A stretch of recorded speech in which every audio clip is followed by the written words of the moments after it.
Welcome back to Hope for the Caregiver. This is Peter Rosenberger. This is the program for you as a family caregiver, and we're so glad that you're with us. HopeForTheCaregiver.com. HopeForTheCaregiver.com. I have the opportunity to meet some very interesting people along our journey, and I'm always looking for ways to address a topic that affects so many of us as caregivers. And one of those is pain, chronic pain, trauma, physical pain, all the things that go on when you deal with the kind of issues that we deal with as caregivers. Now, most of you all know my wife had a horrible accident when she was 17 in 1983. Her body is an orthopedic train wreck. And we've talked with a lot of pain doctors over the years. And in this last surgery she had, one of those came into her room and we got to talk a little bit. And I was so moved by the way he approached her pain and how he interacted with her. And I've dealt with a lot of pain specialists since I met my first one in 1990. So that ought to give you an idea of how far back I go with this.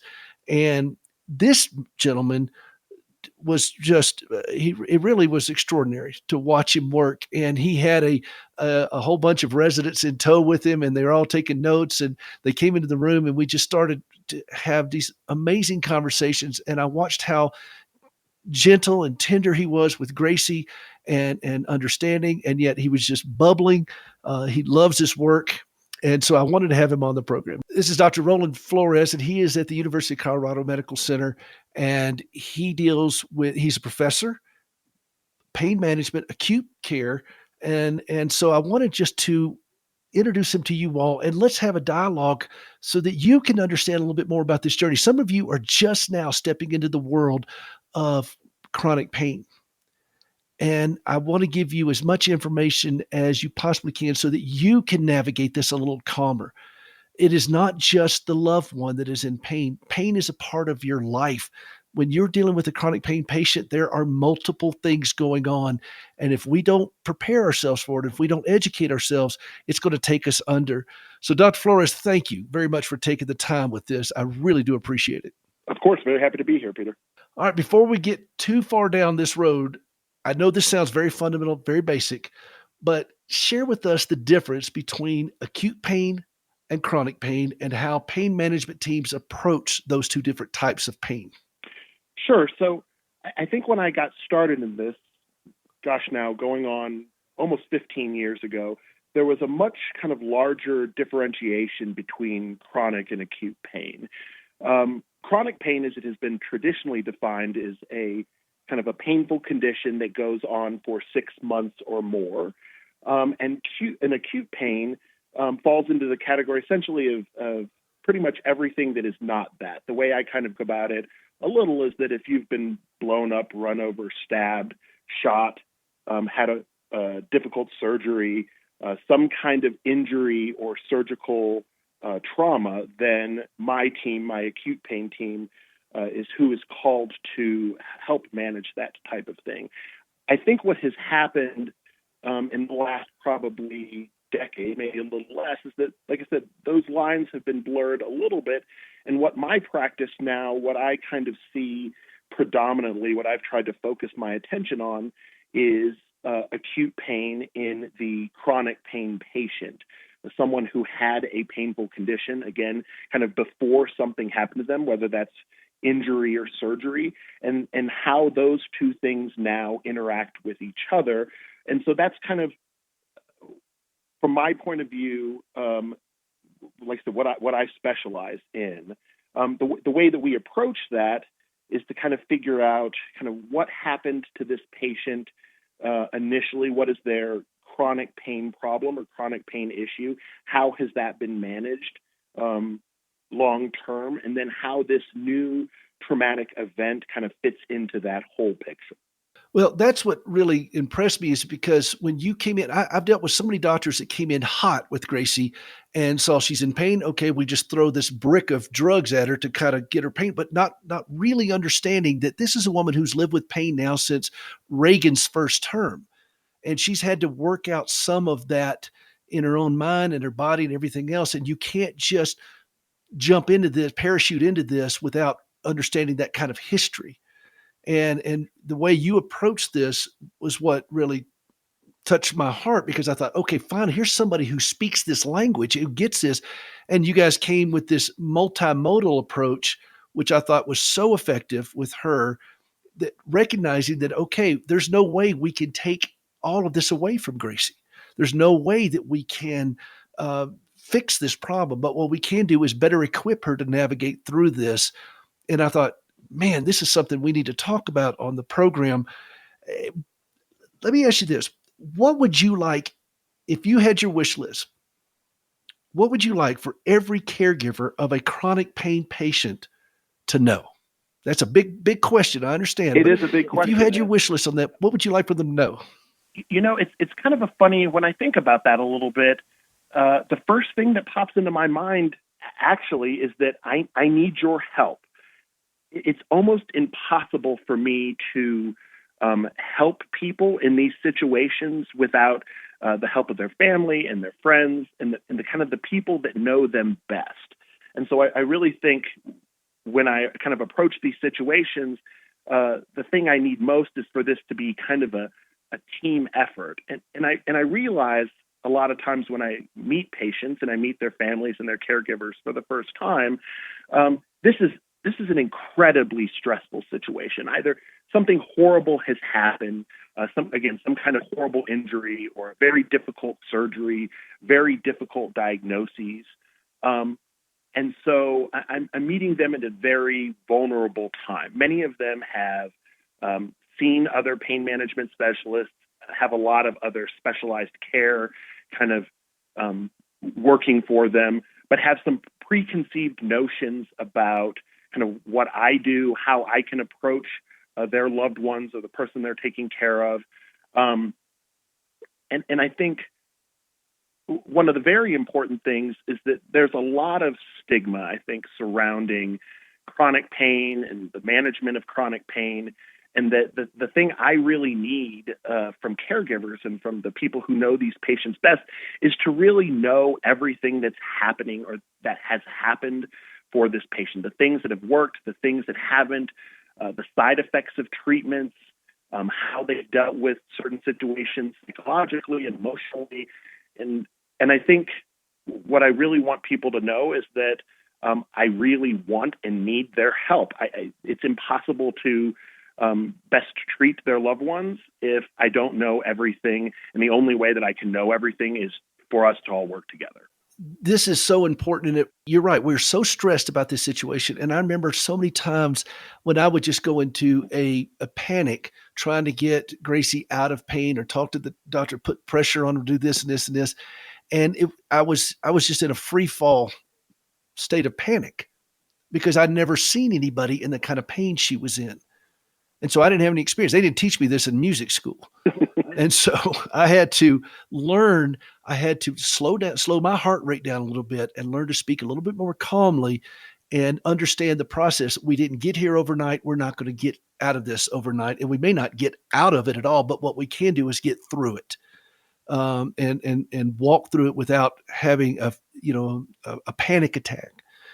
And I appreciate that very much of doing that. And I wanted the people listening to the show to understand that it is okay to be involved in this, but it's okay. But we start off by having clarity of thought and being able to explain the patient history and all that kind of stuff. What are some pitfalls that you would like families of pain patients to avoid?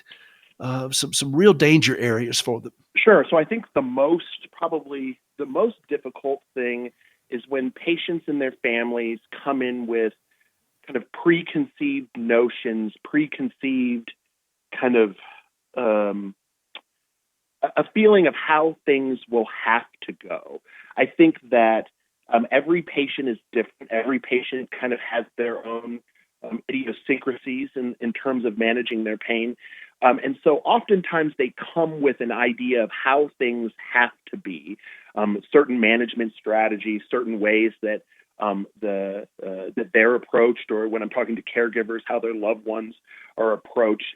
And I think what I would want people to know is that we have so many different ways of tackling the issues that their family member or their loved one is going through, that at least from the beginning, kind of try to hear us out, kind of trying to see if the ideas that we have kind of fit into the notions that they have about how they should be cared for or how their loved ones should be cared for. And I think more often than not, what we find is that we actually are probably more on the same page about these things than those preconceived notions would allow. And so I think that's probably one of the biggest pitfalls in terms of management. I imagine I don't have to tell your listeners this, but the other part of this, too, kind of the greatest pitfall of this, and we talk a lot about this in medical training, but this is a marathon. These things, the issues that the people you're caring for are going through, many of them are not going to be solved overnight. They may not ever be solved. And so what we can hope for many times is to improve people's quality of life, to improve how they're recovering from a surgery or from a trauma, but that these things obviously are ongoing. They are long-term, weeks, months, and years, if not forever. And so you have to take care of yourself. And I imagine, like I said, you talk about this a lot, but that you have to take care of yourself along the way of this marathon. Otherwise, you're just never going to be able to, you're not going to be able to do your best to help manage the care of your family member. And so to really not let kind of everything else go by the wayside as you're helping your family member or your loved one out, to make sure that you're, self-care, that you are kind of managing your own life as well as you can. Otherwise, I don't know that you can help your loved one as much as you would like. Wise words. And this is the core message of this program. Healthy caregivers make better caregivers. Of course. It's just that simple.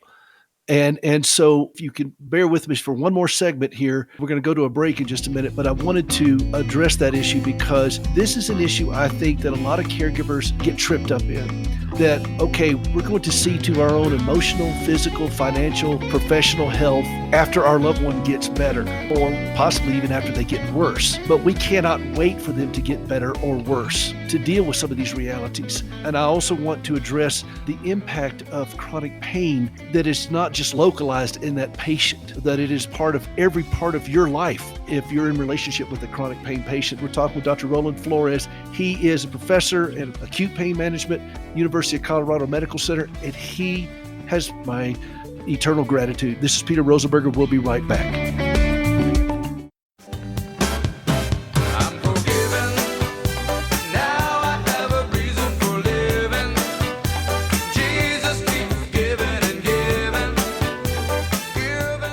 Welcome back to Hope for the Caregiver. This is Peter Rosenberger. This is the program for you as a family caregiver, hopeforthecaregiver.com. That is my wife with Russ Taff on her CD Resilient, and the man who is been instrumental in helping her get back to that place. She's going to get back to singing in the studio, is on the phone with me today. Is Dr. Roland Flores. He's an acute pain specialist at the University of Colorado Medical Center. And he's no longer treating Gracie in that because she's slowly transitioning now to the chronic pain component of what she's going to be doing. But we met right after her surgery, and I was fascinated by his approach, by his enthusiasm. This is a hard field.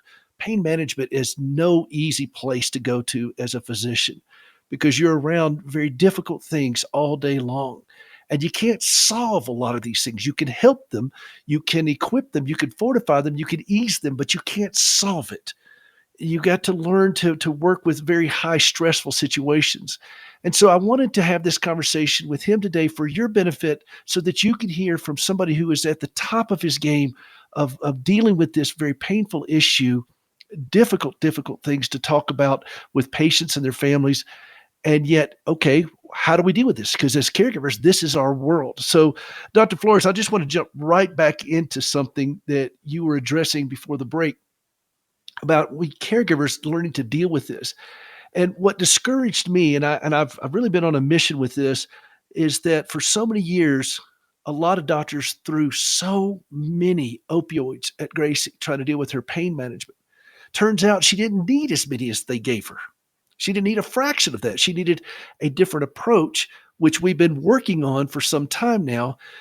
But they threw all this, and during that time, and I filled prescriptions. This will horrify you, but I filled prescriptions of 7 figures worth of prescription opioids with her Sure. over a period of time, and not one doctor, not one nurse, not one pharmacist ever said to me, "Hey, we're putting a lot of behavior altering chemicals into your wife's body. You might want to think of getting some help for yourself."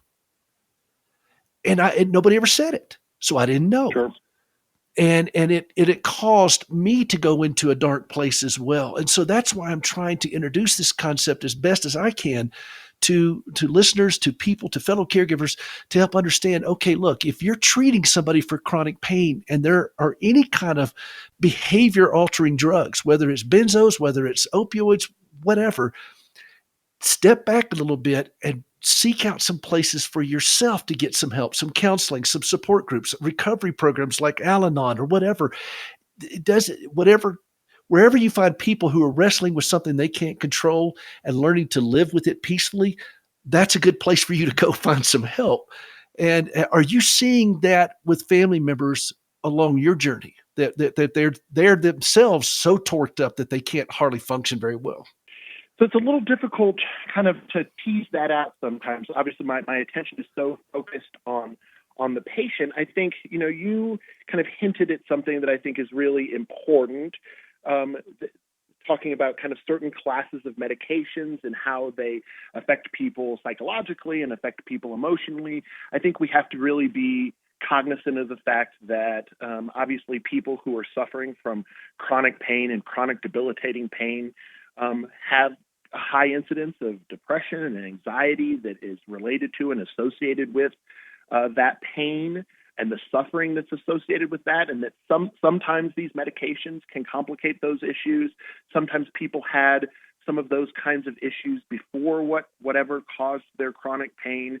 And so I think, no, I don't see it that often in terms of kind of how family members are helping themselves. But I do see kind of, and again, I only get a brief snapshot of this, but I see what appears to be complicated relationships. And obviously, we all have complicated relationships with each other, but you see some of the conflict is maybe too strong of a term, but kind of the interactions between people who oftentimes are both suffering in different ways. The patients are suffering because of injury and surgery and difficult diagnoses. And I think that caregivers are suffering from feelings of helplessness and hopelessness and watching their family members suffer, as you just explained, kind of in an almost unimaginable way. And I think that we, again, kind of do ourselves, and I think of myself as a caregiver, but in a different kind of an emotionally different way. We do ourselves as caregivers a disservice when we ignore kind of how these very difficult kind of relationships can be for us to handle. And I think that those things can manifest as pathologies in our own lives. That are completely separate from what's going on with those that we're caring for. And I think, like I said, we ignore those problems to our detriment. Indeed. And you mentioned something in the last block I want to also touch base on. We caregivers often feel unqualified to even have a conversation. Sometimes we get very intimidated by the brain power that can come into our loved one's room. And it is, we don't speak the language. We're not scientists. We're just somebody who loves somebody who is hurt. And I have said for some time that we as caregivers need to recognize that we have what I call caregiver authority. I don't know the science of all the stuff that goes on with my wife, but I know her. And we can speak to that, and we can provide a historical context to anybody who's treating her, particularly when it comes to chronic pain. And so, and I want to encourage those who are out there right now to make note of that you have caregiver authority, and it's okay to wield that in an appropriate way to say, look, here's what I've witnessed, here's what I've seen, here's what I've experienced, here's what I've watched her or him go through.